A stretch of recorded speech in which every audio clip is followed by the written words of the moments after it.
Hi everyone, so these are my top 5 e-bike motors in 2024. So these are all motors I've genuinely ridden and think or know are actually good. So let's start in reverse order. This is motor number 5, the Paulini EP3 MX. It comes with 90 Newton meters, but it can also be highly tuned. What I really like about this motor is its power delivery. It's very, very punchy and gives you a lot of power up the hill. But there's also something else very important about this motor. It can be completely serviced at home. You can get hold of all of the parts for at least the next 5 to 10 years ahead, and that's very important. There's a right to repair movement in the world of electronics, and I think that world needs to also make its way into the electric motor market as well. Not all brands allow you to repair your motors at home, especially outside the warranty period. They will just offer you a completely new motor. Paulini have turned that on its head. You can get every single part for your motor for years ahead.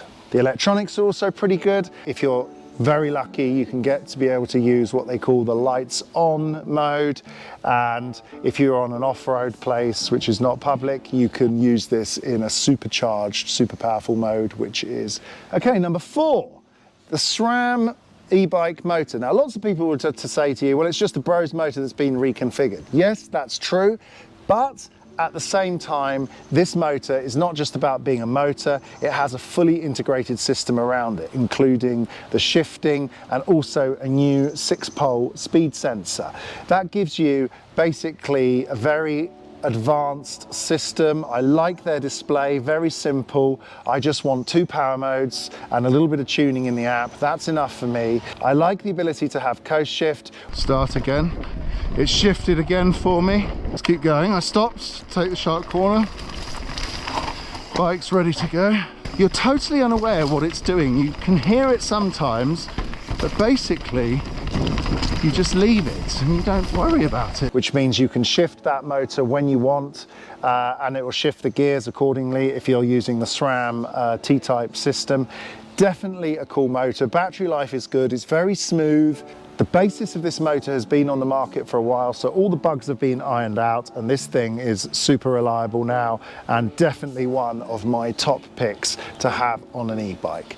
Okay, my third motor on this list is the Fatsuo Ride 60. Now this is actually a lightweight e-bike motor. It's not about out and out power, but it does have, in my opinion, the ideal ratio between power and lightweight and range. It comes with a 430 watt-hour battery, and you can also use extenders, but that means that the e-bikes this is attached to weigh around 20-21 kilos. With a smaller size motor and the smaller size battery, this system weight is about 3 to 4 kilos less than a full power system, with only a marginal amount less support or torque than a full power system. I think it's a great way to step into the e-bike market, especially if you're coming from a non-e-bike background. With a bike with this type of system, you're going to be pretty happy, and it's also very quiet and smooth to use. I really like it. You can also tune it inside an app. It has 60 Newton meters of power, so that's pretty much enough for a fairly fit person that might be the type of ideal candidate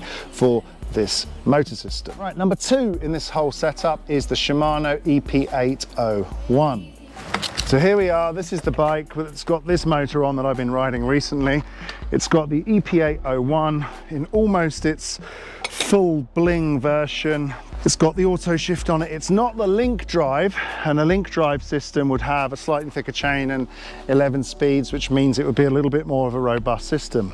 In fact, it's one of the lowest profile motors on the market that's full power, full size, and some brands even use the basis for this motor for lightweight motors, and they detune this type of motor. It's got a really good interface on it. The power switch is really good. I like it, nice and strong. In fact, this is probably my pick for the #1 power switch on the market. This is the motor system with the most friendly Bluetooth connection to most phones that I've used it with. And you can tune the motor for whatever you like. You can depower it, power it up. It's really, really good. One of my favorite systems out there at the moment. Has a lot of support, especially if you're doing sprinting over short distances and you're standing in the pedals. It you can feel resistance in the motor. An absolutely fantastic motor, and it's starting to appear on more and more bikes, but unfortunately you only find it on bikes from 2024 and ahead. What's my number one motor? Honestly, for me, it's the Bosch Performance CX Race. This motor has what I would think is probably the most useful feature on any e-bike motor system in the market at the moment, and that's the extended boost feature. So what is extended boost? It means whilst you're pedaling,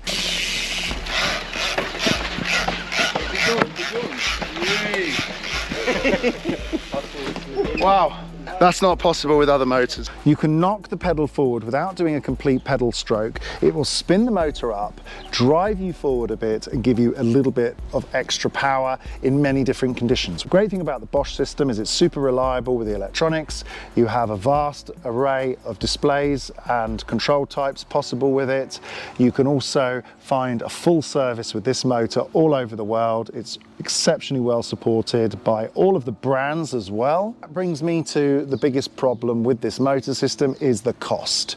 Not the cost of the motor, the cost of the bike. You only find a Bosch race motor on bikes that cost more than about 9,000 to 10,000 euro or dollars, which means it's a bit of a difficult point of entry if you want to experience and use this motor. Right, let's get into the conclusion. There's lots of motors out there, and some of them have insane amounts of power, which is not always what we need when we're riding electric mountain bikes.